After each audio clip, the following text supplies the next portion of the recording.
Before the Chigimfundo programs, our work life in fact was very difficult. Since we had to, for planning mostly, for planning, we had to use this CAPS document. I remember the one, but we're still using it right now, is it now? But I remember the big one for mathematics. It was difficult because we had to unpack everything ourselves. So we're even not sure whether we're doing the right thing or whether we're covering every detail that need to be taught to the kids. So it was very difficult for e-planning at first. And for our task, we had to wait and do these tests at the end of each term, which made us difficult to identify learners with problem at an early stage. So life was very difficult in planning again because most of us were confused. We're not sure whether we're doing the right thing or we're doing the things that we're doing were wrong. Even with the workshop, we had to attend this workshop where when we go for this workshop, was a large number of educators and we end up not gaining anything from the workshop, and we come back at school not knowing, not clear of what is supposed to be done by you. So impilo nje yayinzima kakhulu, sasixakeka kakhulu njengendaba yokuplana.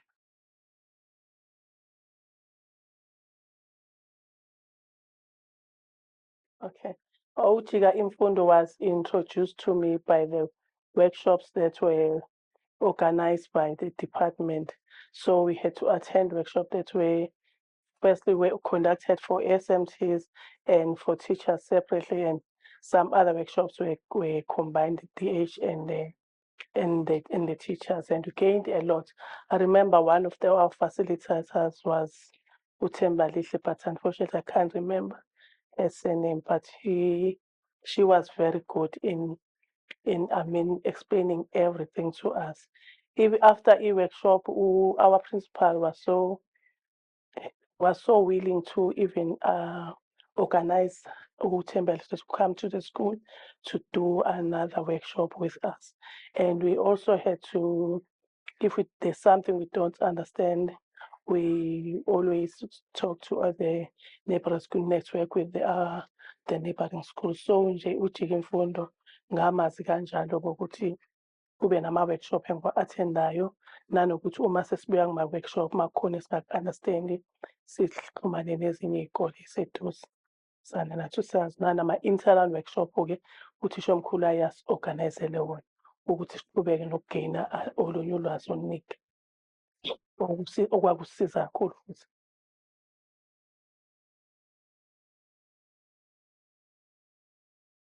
After we started using uJike Mfundo, planning yethu yaba easy kakhulu because uJike Mfundo wasinikeza ama-trackers, ama-lesson plan where sasikwazi ukuthi kuma-tracker uzokubekela yonke ukuthi for a week yini oyenzayo usuku nosuku, and uma okutshelayo uyaphinda futhi kufuneke u-reflect ukuthi ukwenzile noma ukwenzanga. Wasinikeza ama-big books, wasinikeza the-small books for i-group guided reading. So nje i-material nama-posters for listening and speaking.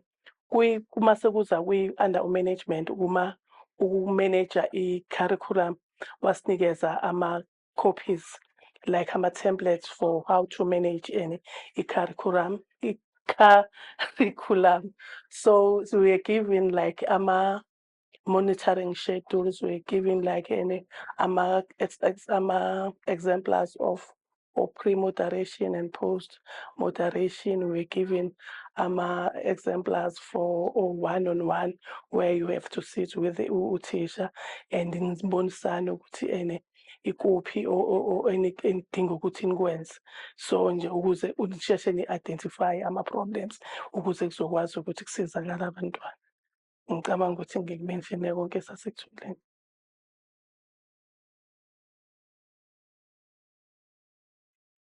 Okay. Ama-learnings engawathola kuJike Mfundo like i-planning bese ngiyimentionile. Okunye futhi esakuthola ukuthi sazi ukuthi assessment because we're given like assessment program abakutshela ukuthi in which week you're supposed to in. So we understand ukuthi iy'ngane before iy'ngane silinda for i-term iphele kuyikhathi siyithaska kuwo wonke umsebenzi omningi okwenza ukuthi kube nzima kuzona.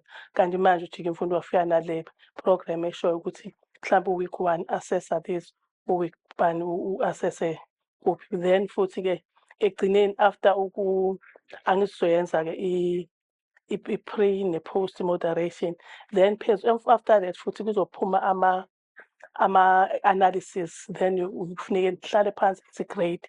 Ujike imfundo usifundisa ukuthi isikhathi esiningi kubalulekile i-teamwork, we-encourage ukuthi isikhathi esiningi kufuneke nihlale ku-every meeting eniba nayo, like thina we-meet mhlambe every Thursday.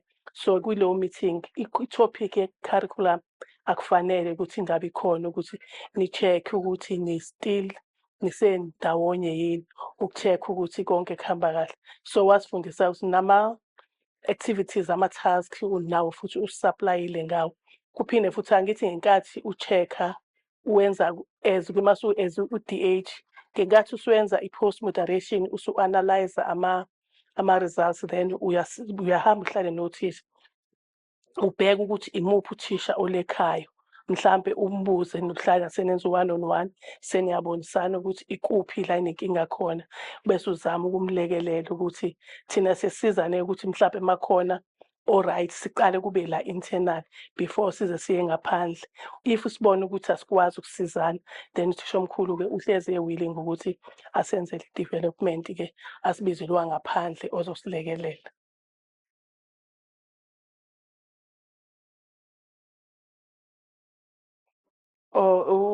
Ujike imfundo after ukuba yiphathi yakhe kwanginceda kakhulu cause like ekumonitheni like umsebenzi wothisha ku-management ye-curriculum nje kothisha very difficult cause sometimes ogcina ungazi ukuthi yini okufune ulindelekile ukuthi uyi-check-e from kothisha.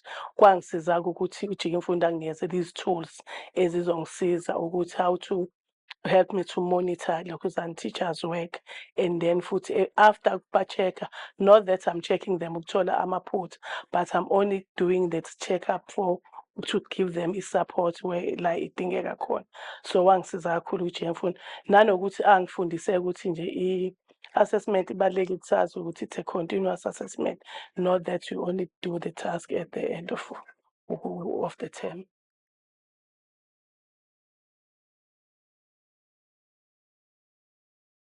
The most significant change eyalethwa yimina eyalethwa ujike imfundo kumina, i-attitude yami towards and i-curriculum management nje kothisha.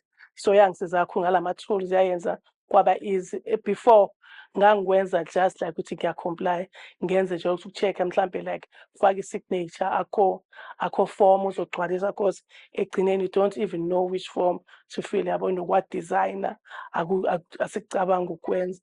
2, okunye engakufunda ukuthi uma ngabe uthi i-curriculum uyiqedile, it's not like ngoba ufuna nje ukuthi wonke ama-topic ade kuthiwa wenze uyadlula kuwona usuyawazi. Ujike mfundo ungifundisile ukuthi into ebalulekile uzuthi i-curriculum uyikhavile yingoba iy'ngane seziyimasterishile whatever okade ukufundisa. So ngicabanga ukuthi lokho nje okubalulekile umeneja komsebenzi wothisha plus nokuthi iy'ngane ziyibambe lento ekade ngiyifundisa yona. 2, plus nanokuthi uyi-assess-e iy'ngane isikhathi nesikhathi, hhayi ukuthi uvele usuyinika sekukuningi konke.